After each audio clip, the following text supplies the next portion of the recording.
नमस्कार, मैं हूं श्वेता सिंह और आप देख रहे हैं आज तक। भारत कितने मोर्चों पर लड़ाई लड़ रहा है और चीन कितने मोर्चों पर उलझा हुआ है, वो आज पूरी दुनिया जानती है। एक तरफ तो चीन भारत के साथ उलझता है, दूसरी तरफ अमेरिका जैसे सुपर पावर से इसीलिए उलझता है ताकि उसे दर्जा मिल जाए विश्व शक्ति का। अमेरिका ने अपनी सोच को पूरी तरीके से स्पष्ट रखा है। अमेरिका की एक क्रिया पर चीन की तरफ से प्रतिक्रिया जरूर हो जाती है, लेकिन उसकी भस्मासुर वाली छवि पूरी दुनिया में बनती जा रही है। सीधे तौर पर देखें तो जितने देशों से चीन इस समय भिड़ा हुआ है, उससे यही पता चलता है कि चीन कहीं तीसरा विश्व युद्ध न छेड़ दे। 28 जुलाई 1914 से 11 नवंबर 1918 तक चला प्रथम विश्व युद्ध, जब 5 साल में मारे गए करीब 7 करोड़ सैनिक, जब हर रोज औसतन 6000 लोगों का कत्ल हुआ, कि बर्बादी का वो खतरनाक विस्तार। 1 सितंबर 1939 से 2 सितंबर 1945 तक दूसरा विश्व युद्ध, जब एटमी हमले से इंसानियत पर छाई तबाही, 2 शहरों पर जब बरसा एटम बम। दूसरे विश्व युद्ध में भी गई 5 से 7 करोड़ लोगों की जान। 76 साल से ये दुनिया विश्व युद्ध की खतरनाक आहटों को टालती जा रही थी, लेकिन चीन की ताजा हरकतों से सवाल उठ रहा है कि क्या मानव सभ्यता के सिर पर मंडरा रहा है तीसरा विश्व युद्ध। कोरोना ने पूरी दुनिया को बर्बादी के एक ऐसे ज्वालामुखी के मुंह पर बिठा दिया है जिससे बचने का रास्ता अभी खोजा जा रहा है। हम आपको आगे बताएंगे कि चीन की किस विस्तारवादी नीति से आज दुनिया परेशान है और क्यों उससे निजात पाना चाहती है। इशारों में ही प्रधानमंत्री नरेंद्र मोदी ने चीन के बढ़ते खतरे पर अपनी दूरदर्शी सोच की उंगली रख दी थी। विस्तारवाद का युग समाप्त हो चुका है। ये युग विकासवाद का है। बीती शताब्दियों में विस्तारवाद ने ही मानवता का सबसे ज्यादा हित किया, मानवता को विनाश करने का प्रयास किया। अब युद्ध का डंका बज सकता है तो अमेरिका और चीन के बीच, और वो कोई मामूली युद्ध नहीं हो सकता, वो विश्व युद्ध हो सकता है। आज अमेरिका अफसोस कर रहा होगा कि उसने चीन के रूप में एक भस्मासुर को पैदा कर दिया था। President Nixon once said he feared he had created a Frankenstein by opening the world to the CCP. And here we are. चीन की फितरत ही कुछ ऐसी है कि जिस थाली में खाता है उसी में छेद करता है। आज अमेरिका को यह बात समझ में आ रही है, लेकिन पूरे 50 साल बाद अमेरिका ने तय किया है कि चीन को हर स्तर पर मुंह तोड़ जवाब देगा। चीन को युद्ध शक्ति के मामले में बेलगाम नहीं होने देगा, और चीन नहीं माना तो उसको गंभीर अंजाम भुगतना होगा। अब चीन भी कोई कमजोर शक्ति है नहीं, इसलिए अमेरिका की चीन से भिड़ंत की मुनादी तीसरे विश्व युद्ध के मुहाने पर दुनिया को खड़ा कर सकती है। Securing our freedoms from the Chinese Communist Party is the mission of our time, and America is perfectly positioned to lead it because our founding principles give us that opportunity. अब तक हुए 2 विश्व युद्धों में अमेरिका की सक्रिय और विजेता वाली भागीदारी रही है। पहले विश्व युद्ध में एक तरफ निर्णायक भूमिका में अमेरिका था तो दूसरी तरफ जर्मनी, जबकि दूसरे विश्व युद्ध में भी एक तरफ की अहम धुरी अमेरिका था तो दूसरी तरफ हिटलर की जर्मनी। तो सवाल है कि अब एक तरफ अमेरिका है तो दूसरी तरफ चीन होगा। चीन के खिलाफ अमेरिका के तेवर बता रहे हैं कि वो चीन को बख्शने के मूड में हरगिज नहीं है।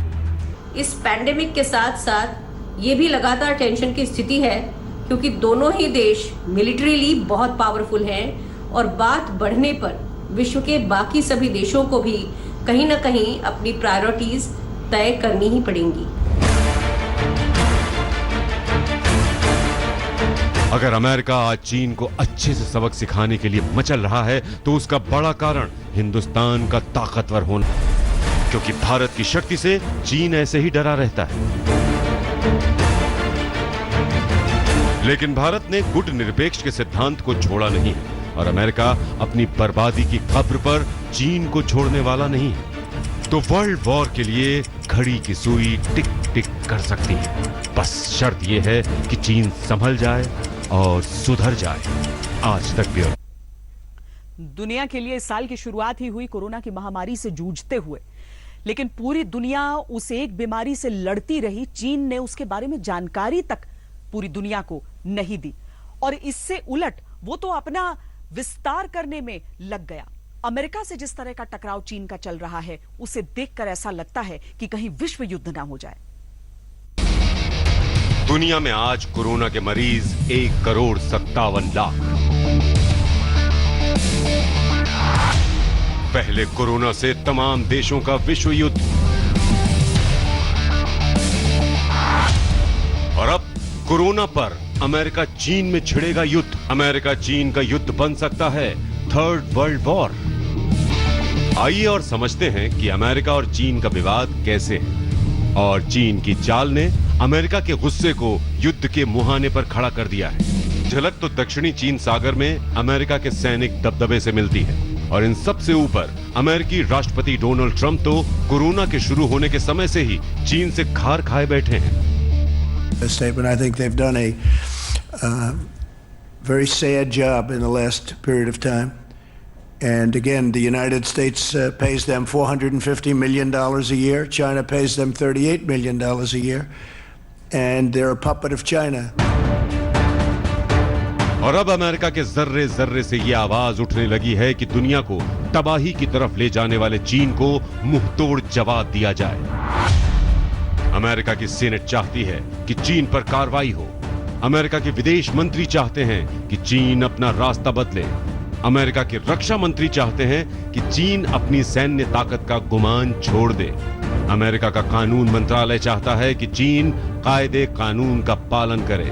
और सबसे बढ़कर अमेरिका के राष्ट्रपति डोनाल्ड ट्रंप चाहते हैं कि चीन को उसकी करनी के लिए कड़ा सबक सिखाया जाए। इन सब के ऊपर जिस तरह से चीन ने कोरोना काल में लद्दाख के पास एलएसी के अतिक्रमण की कोशिश की, उसमें चीन की विस्तारवादी नीति से भी अमेरिका बौखलाया हुआ है। We are obviously monitoring it very closely and what's happening along the line of actual control. And we are very pleased to see that both sides are trying to de-escalate the situation. We firmly believe no single nation can or should dominate the public commons. And we will continue to work alongside our allies and partners to support a prosperous and secure Indo-Pacific for all. ये दुनिया 2 बार world war का शिकार हो चुकी है। दूसरे विश्व युद्ध में जर्मनी की विस्तारवादी महत्वाकांक्षा ने दुनिया को तबाह किया। 21वीं सदी की दुनिया में विस्तारवाद का ये रोग चीन को लग गया है। दूसरी तरफ अमेरिका है जो खुद को दुनिया की सुपर पावर समझता है। कोरोना को लेकर अमेरिका और चीन में सबसे पहले तनातनी बढ़ी। WHO की भूमिका को लेकर चीन और अमेरिका में तनातनी ज्यादा बढ़ी। हांगकांग की संप्रभुता के सवाल पर अमेरिका ने चीन को घेरा। इसके जवाब में अमेरिका में अश्वेत नागरिकों की हत्या के मुद्दे को चीन ने उठा दिया। जवाब में अमेरिका ने चीन में उइगर मुस्लिम समुदाय के खिलाफ मानवाधिकार को लेकर चीन सरकार के 4 सीनियर नेताओं को अपने यहां आने पर पाबंदी लगा दी। जवाब में चीन ने भी अमेरिकी सेनेटरों के अपने यहां आने पर रोक लगा दी। दक्षिण चीन सागर में पहले भी अमेरिका और चीन आमने सामने आ चुके हैं, लेकिन अब की बार अमेरिका भिड़ंत की मुद्रा में आ गया। अमेरिका और चीन का कारोबार भी इनके बीच तनाव का कारण बना हुआ है। अमेरिका ने चीन से आने वाले 2,34,000 करोड़ रुपए के कारोबारी सामान पर 25% टैक्स लगा दिया। जवाब में चीन ने भी अमेरिकी उत्पादों पर आयात शुल्क बढ़ा दिया। साथ ही अमेरिका ने चीनी कंपनी हुआवे और ZTC कोर पर सुरक्षा के लिए खतरा बताकर पाबंदी लगा दी। और भारत से अमेरिका की गाढ़ी दोस्ती के बीच LAC पर चीनी खुराफात ने भी अमेरिका को परेशान किया। अंतर्राष्ट्रीय समुदाय में भी हर देश के सामने चीन अपना विश्वास खो बैठा है। हर देश आज एकजुट होकर चीन को बस यही संदेश और पैगाम दिया जा रहा है कि भैया चीन अपना सुधर जाओ। जिस तरह से विस्तारवादी प्रक्रियाएं कर रहे हैं, जिस तरह से हर देश के साथ वो भिड़ रहे हैं, उस चीज को देखते हुए अंतर्राष्ट्रीय समुदाय एकजुट होकर उसको आर्थिक दंड और सैंक्शंस भी दे रही है। चीन के खिलाफ दुनिया को लामबंद करने के लिए अमेरिकी विदेश मंत्री तमाम देशों के संपर्क में है। मकसद साफ है, चीन को बख्शा नहीं जाएगा। We, the freedom-loving nations of the world, must induce China to change, just as President Nixon wanted. We must induce China to change in more creative and assertive ways because Beijing's actions threaten our people and our prosperity. इतना ही नहीं, आज America जिस तरह चीन के खिलाफ खुलेआम तीखा बयान दे रहा है, वो बता रहा है कि चीन की खैर नहीं। अमेरिका ने कह दिया है कि चीन एक तानाशाह देश है। चीन से पूरी दुनिया की आजादी को खतरा है। चीन को काबू में नहीं किया गया तो आने वाली पीढ़ियों को ड्रैगन की दया पर जीना होगा। अमेरिका के इस रुख से दुनिया में खलबली है और चीन की धुकधुकी बढ़ी हुई है। जितेंद्र बहादुर सिंह के साथ मंजीत नेगी, दिल्ली आज तक। चाहे पहला विश्व युद्ध रहा हो या फिर दूसरा विश्व युद्ध रहा हो, अमेरिका एक अहम धुरी रहा है इसमें। और ये बात भी देखिए कि अमेरिका जिस भी तरफ रहा है, जीत उसी तरफ की हुई है। दरअसल चीन अभी चाहे जितनी भी बातें कर ले, जितना भी विकसित खुद को दिखा दे, लेकिन इतना समझना चाहिए उसे कि सामरिक तौर पर अमेरिका उससे कहीं ज्यादा मजबूत है। हिंद महासागर की लहरों पर अमेरिका और भारत की साझी नौसैनिक शक्ति का ये इजहार बीजिंग को दिख गया होगा। परमाणु पावर से लैस अमेरिका का निम्बित के उन्माद में डूबे चीन को यह चेतावनी है कि किसी को भी छेड़ोगे तो छोड़ेंगे नहीं।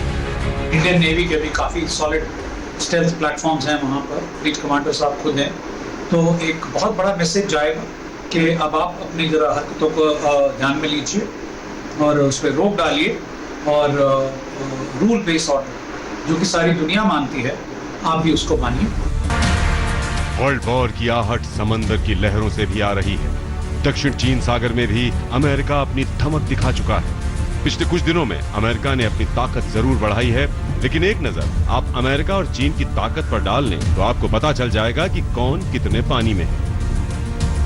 अमेरिका के पास 13,264 एयरक्राफ्ट हैं, तो चीन के पास 3,210। लड़ाकू एयरक्राफ्ट अमेरिका के पास 2,085 हैं, तो चीन के पास 1,232। हेलीकॉप्टर अमेरिका के पास 5,768 हैं, तो चीन के पास 911। अटैक हेलीकॉप्टर अमेरिका के पास 967 हैं, तो चीन के पास 281। लड़ाकू टैंक अमेरिका के पास 6,289 हैं, तो चीन के पास 3,500। एयरक्राफ्ट कैरियर अमेरिका के पास 20 हैं, तो चीन के पास 2। डेस्ट्रॉयर्स अमेरिका के पास 91 हैं, तो चीन के पास 36। ये सही है कि चीन के पास सैनिक बहुत हैं, लेकिन ये मध्य युग नहीं है कि आप सैनिकों के बाहुबल से युद्ध लड़ते हैं। आज तकनीक की नोक पर युद्ध लड़ा और जीता जाता है। आज के दिन चाइना उसको चैलेंज करने की कोशिश में है। इकोनॉमी तो काफ़ी हद तक अमेरिका के बराबर आने वाली है, लेकिन मिलिटरीली भी चाइना के इरादे हैं कि अमेरिका से आगे निकला जाए। दोनों मुल्कों के बीच में इस पावर प्ले को लेकर तनाव है। उस तनाव की वजह से कुछ ऐसे क्षेत्र हैं जिस पर उसका प्रभाव पड़ा है।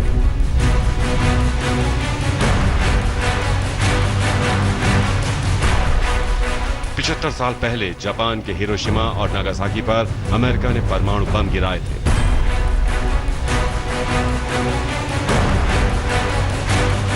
वो दूसरे विश्व युद्ध का सबसे विनाशकारी दौर था। उसमें परमाणु हमले की विभीषिका से दुनिया कांप गई थी। तब से किसी भी देश ने एटम बम का इस्तेमाल कभी नहीं किया, लेकिन दुनिया के तमाम देश अपनी परमाणु शक्ति बढ़ाने की कोशिश करते रहे। आज अमेरिका और चीन एक दूसरे के सामने तन कर खड़े हो रहे हैं, तो उनकी एटमी पावर पर भी एक नजर डाल लीजिए। 2019 में अमेरिका के पास न्यूक्लियर वॉरहेड 6,185 थे, तो चीन के पास 200, जबकि इस साल ये संख्या अमेरिका में बढ़कर 6,500 हो गई है, तो चीन में 215। वैसे भारत और चीन की इस तनातनी और युद्ध की आहट के बीच दुनिया की नजर हिंदुस्तान पर भी होगी, लेकिन हिंदुस्तान ने पहले ही साफ कर दिया कि वो गुट निरपेक्षता के रास्ते पर चलेगा। अमेरिका अपना गुस्सा नहीं छुपा रहा और चीन अपनी साजिश। ऐसे में अगर वर्ल्ड वॉर जैसी नौबत आई तो कौन देश किसके साथ खड़ा हो सकता है, उसको देख लीजिए। चीन से घनघोर नाराजगी की वजह से अमेरिका, इंग्लैंड, फ्रांस, ऑस्ट्रेलिया और जापान जैसे देश एक साथ खड़े हो सकते हैं। दूसरी तरफ रूस जैसे देश की अगर अमेरिका से पुरानी तनातनी है तो चीन से सीमा विवाद जग जाहिर है, जबकि चीन के साथ पाकिस्तान के अलावा कोई देश नहीं दिखता। लेकिन अमेरिका चाहता है कि दुनिया चीन के खिलाफ निर्णायक जंग में उसके साथ खड़ी हो। वो चाहता है कि दुनिया के तमाम लोकतांत्रिक देश उसके साथ खड़े हों। साथ ही संयुक्त राष्ट्र, G7, G20 जैसे अंतरराष्ट्रीय संगठनों का भी वो साथ चाहता है। अमेरिका की कोशिश चीन को दुनिया के देशों के सामने अछूत बना देने की है। अमेरिका का आक्रामक तेवर चीन को परेशान कर रहा होगा, लेकिन इसमें भी चीन अपनी साजिशों से बाज आएगा ऐसा दिखता नहीं। जितेंद्र बहादुर सिंह के साथ मंजीत नेगी, दिल्ली आज तक। परमाणु शक्ति की अहमियत तो होती है, लेकिन इसके साथ ही कूटनीति बहुत अहम हो जाती है जब इस तरीके से दो बड़े देश चाहते हैं कि एक दूसरे से टक्कर लें। वैसे लगभग समझ लीजिए कि वैसे हालात यहां पर बन रहे हैं अमेरिका और चीन के बीच जैसे दूसरे विश्व युद्ध के बाद अमेरिका और सोवियत संघ। ये मामूली आग नहीं है, ये आग अमेरिका और चीन के कूटनीतिक रिश्तों में लगी है। लेकिन उससे ज्यादा इस बात का डर है कि कहीं ये आग दुनिया को ना झुलसा दे। अमेरिका के ह्यूस्टन में चीन के कॉन्सुलेट जनरल दफ्तर के बाहर कुछ चीनी नागरिक कागजात को जलाते दिखे, जिनसे अमेरिका को शक हुआ कि ये चुराए हुए कागजात को जला रहे हैं। इससे नाराज अमेरिका ने चीन को साफ साफ बता दिया कि वो शुक्रवार तक कॉन्सुलेट दफ्तर से अपना बोरिया बिस्तर समेट ले। अमेरिका के इस फैसले से चीन भड़क गया। चीन और अमेरिका के बीच मौजूदा हालातों को हम देखना नहीं चाहते। चेंगडू में अमेरिकी कॉन्सुलेट जनरल की काफी गतिविधियां रही हैं, जिससे अमेरिका को अवगत भी कराया जा चुका है। हालांकि चीन ने अब तक ये साफ नहीं किया है कि वो ह्यूस्टन में अपना वाणिज्यिक दूतावास बंद करेगा या नहीं, लेकिन जवाबी कार्रवाई कर दी है। उसने चेंगडू में अमेरिकी महावाणिज्य दूतावास को बंद करने की घोषणा कर दी है। वैसे ही अभी जो डिप्लोमेटिक फ्रंट में है, एम्बेसियां बंद हो रही हैं। ह्यूस्टन में अमेरिका ने चाइना की एम्बेसी बंद की है, कंसुलेट, और वैसे ही अभी चाइना वुहान में रिएक्ट कर रहा है। तो ये ट्रेड और इकोनॉमी के ऊपर सारा असर डाल रहा है, नेगेटिव असर पड़ रहा है।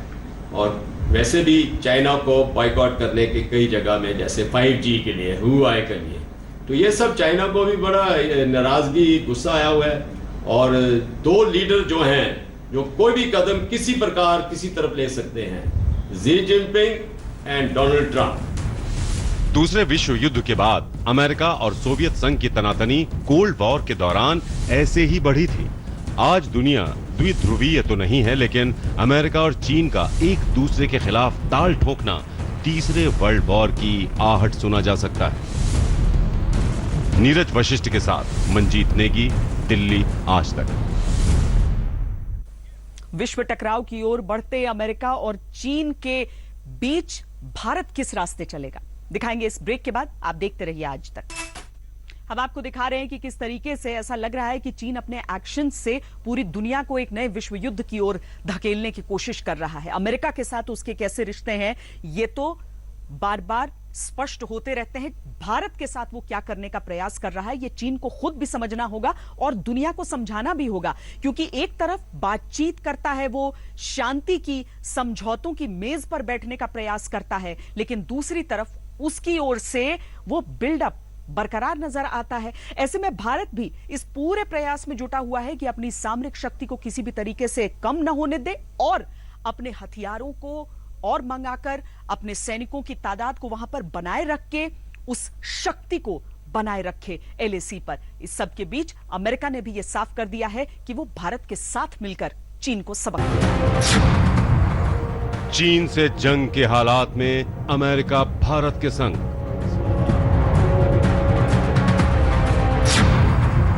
भारत का शौर्य देख शक्तिशाली अमेरिका भी दंग। इनकी धड़कनें बढ़ी जब जब मिले मोदी और ट्रंप। गलवान में झड़प के बाद अमेरिका का भारत को खुला समर्थन। भारत ने दिखाया चीन से अकेले निपटने का दमखम।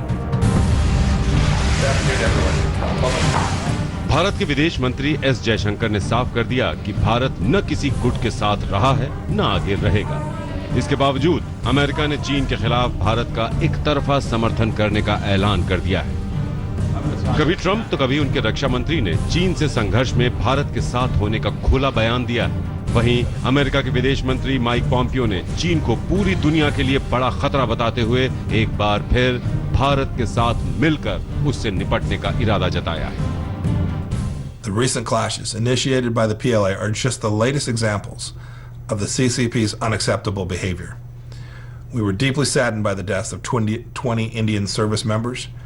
I'm confident that with our concerted efforts, we can protect our interests.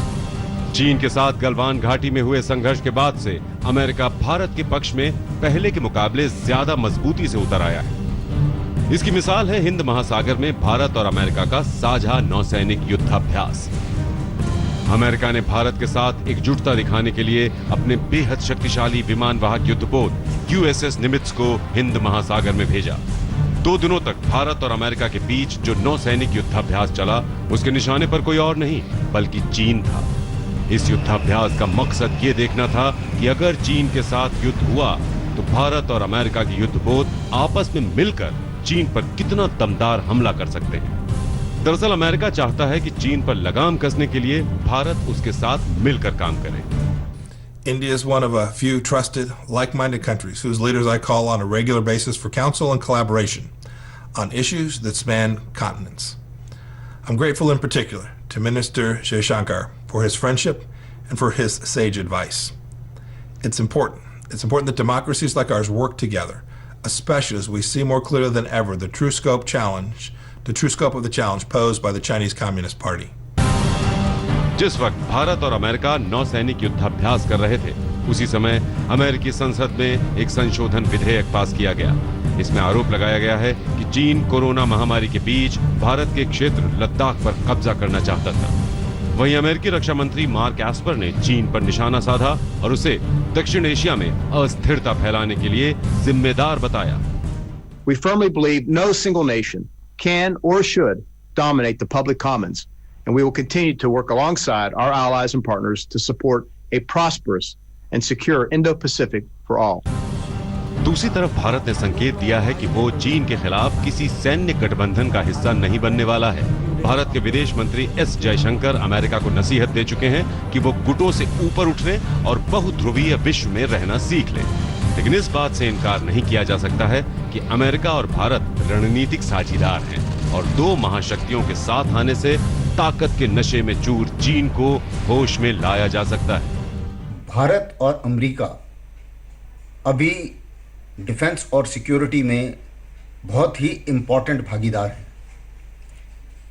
इसका काफी महत्व है क्योंकि अभी दोनों डेमोक्रेसी, एक सबसे पुरानी डेमोक्रेसी और एक सबसे बड़ी डेमोक्रेसी है, एक चैलेंज फेस कर रहे हैं जो कि एक इररिस्पॉन्सिबल चीन का है, जो विस्तारवादी नीति में विश्वास रखता है और जिसने अलग अलग जगह पर समुद्र में और ग्राउंड के ऊपर लद्दाख में इस किस्म के एक्शन लिए हैं जो विस्तारवादी नीति को जाहिर करते हैं और टेरिटरी को उसने ऐसे गलत टाइम पर इस्तेमाल कैप्चर करने की कोशिश की है या लेने की कोशिश की है जब ये दोनों देश बीमारी से जूझ रहे हैं, महामारी से जूझ रहे हैं, तो महामारी का गलत इस्तेमाल किया है। भारत अपने आप में ही बेहद शक्तिशाली है, उसे अमेरिका की खुली सैन्य मदद की जरूरत नहीं। जानकारों के मुताबिक अमेरिका ऐसा करेगा भी नहीं और भारत को अपनी लड़ाई खुद लड़नी पड़ेगी। जहां तक भारत की बात है तो 1967 से लेकर अब तक वो अपने दम पर चीन को सबक सिखाता रहा है और अब भी सिखा सकता है।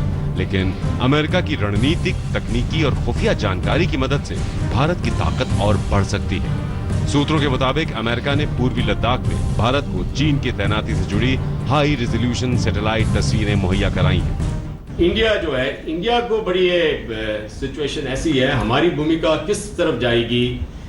लद्दाख में जी जिनपिंग ने ऐसा माहौल बनाया है कि भारत को एक कदम लेना पड़ेगा कि हम अमेरिका के स्ट्रेटेजिक पार्टनर हैं और उस पार्टनरशिप को और मजबूत करना है, स्ट्रॉन्ग करना है। चीन से तनातनी की शुरुआत के बाद अमेरिकी राष्ट्रपति ट्रंप और प्रधानमंत्री मोदी के बीच भी 2 जून को फोन पर लंबी बात हुई थी। इसमें चीन के रवैये पर भी चर्चा हुई थी। पीएम मोदी ने तीसरे पक्ष की दखल से इनकार कर दिया था। फिर 15 जून को गलवान में झड़प की घटना हुई जिसमें भारत के 20 शूरवीर शहीद हो गए। चीन ने अपने नुकसान पर अब भी पर्दा डाल रखा है। इसके बाद से भारत ने चीन से आर पार की सैन्य तैयारियों को बढ़ा दिया। पूर्वी लद्दाख में दिन रात वायुसेना के विमानों ने गश्त लगाना शुरू कर दिया। वहीं अपाचे और चिनूक जैसे हेलीकॉप्टर दहाड़ने लगे। ये हेलीकॉप्टर अमेरिका और भारत के सैन्य सहयोग की मिसाल है। अमेरिकी कंपनी बोइंग ने चीन से तनातनी के बीच 37 हेलीकॉप्टरों की सप्लाई पूरी कर दी। इस साल फरवरी में भारत अमेरिका के बीच $3 अरब का रक्षा समझौता भी हुआ, जब ट्रंप भारत आए थे। अब अमेरिका जहां कोरोना संक्रमण को लेकर चीन से खार खाए बैठा है, वहीं भारत लद्दाख में आक्रामक चीन को सबक सिखाने में जुटा है। अगर हालात किसी बड़े युद्ध का मोड़ लेते हैं तो अमेरिका खुलकर भारत के साथ खड़ा हो सकता है। आज तक ब्यूरो। भारत और हथियारों को अर्जित करने की प्रक्रिया को भी जारी रखे हुए है। 5 राफेल आने ही वाले हैं बस हिंदुस्तान। और राफेल में जो मिसाइलें लगेंगी, पहले ही मीटियोर और स्कैल्प मिसाइलें थी, अब हैमर मिसाइल को लेकर भी भारत ने अपनी बात स्पष्ट कर दी है। और इसके साथ ही भारत और इजरायल के रक्षा मंत्रियों के बीच अहम बातचीत हुई है। इकट्ठा करने में जुटे हैं। दुनिया में हथियारों की भूख बढ़ रही है। इसे वर्ल्ड वॉर की आहट के तौर पर देखा जा रहा है। भारत के पास भी हथियारों की कोई कमी नहीं है।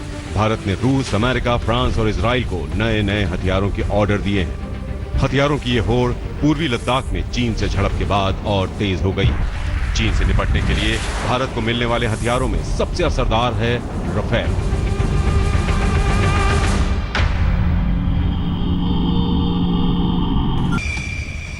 दुनिया के सबसे बेहतरीन लड़ाकू विमानों में से एक।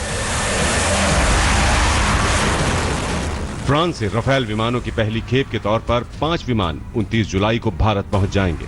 आते ही इन्हें अंबाला एयरबेस पर चीन पाकिस्तान से निपटने के लिए तैनात कर दिया जाएगा।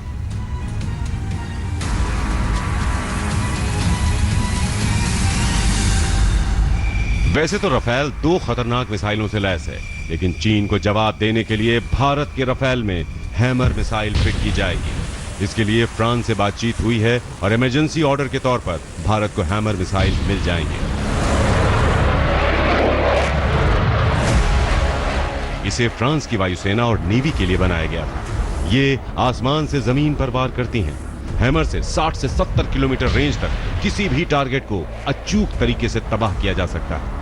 हैमर मिसाइल लद्दाख जैसे इलाकों में मजबूत से मजबूत शेल्टर और बंकरों को तबाह कर सकती है। इसके साथ ही राफेल में हवा से हवा में मार करने वाली स्कैल्प मिसाइल भी लगी है, जिसकी रेंज 500 किलोमीटर से भी ज्यादा है। इसके अलावा मीटियोर मिसाइल हवा से जमीन पर मार करती है। इसकी रेंज 150 किलोमीटर से ज्यादा है।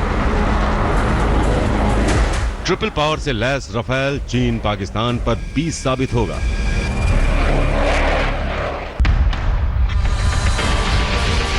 इस बीच भारत ने स्वदेशी मिसाइल का सफल परीक्षण भी किया। 3rd generation anti tank guided missile Dhruvastra का ओडिशा के बालासोर में कामयाब टेस्ट हुआ। ये नाग मिसाइल वेपन सिस्टम का हिस्सा है। इसका इस्तेमाल अब ध्रुव हेलीकॉप्टर से किया जा सकता है। इसके साथ ही भारत ने अपनी वायु शक्ति को बढ़ाने के लिए रूस के साथ अहम समझौता किया। इसके तहत भारत अपने 59 मिग-29 विमानों को अपग्रेड करेगा। इसके साथ ही $1 बिलियन में 21 मिग-29 और खरीदेगा। इसके साथ ही भारत ने 12 रूसी सुखोई 30 का ऑर्डर भी दिया है। इसके साथ ही भारत ने अल्ट्रा लाइट अमेरिकन तोप M777 हॉवित्जर के लिए लंबी दूरी तक मार करने वाले गोलों का भी ऑर्डर दिया है। वहीं इजराइल से anti tank guided missile spike की खरीदारी को भी मंजूरी दे दी गई है। खुद रक्षा मंत्री 22 से 25 जून तक रूस गए थे। वहां उन्हें दुनिया के सबसे शक्तिशाली मिसाइल डिफेंस सिस्टम S-400 की समय पर डिलीवरी का भरोसा मिला।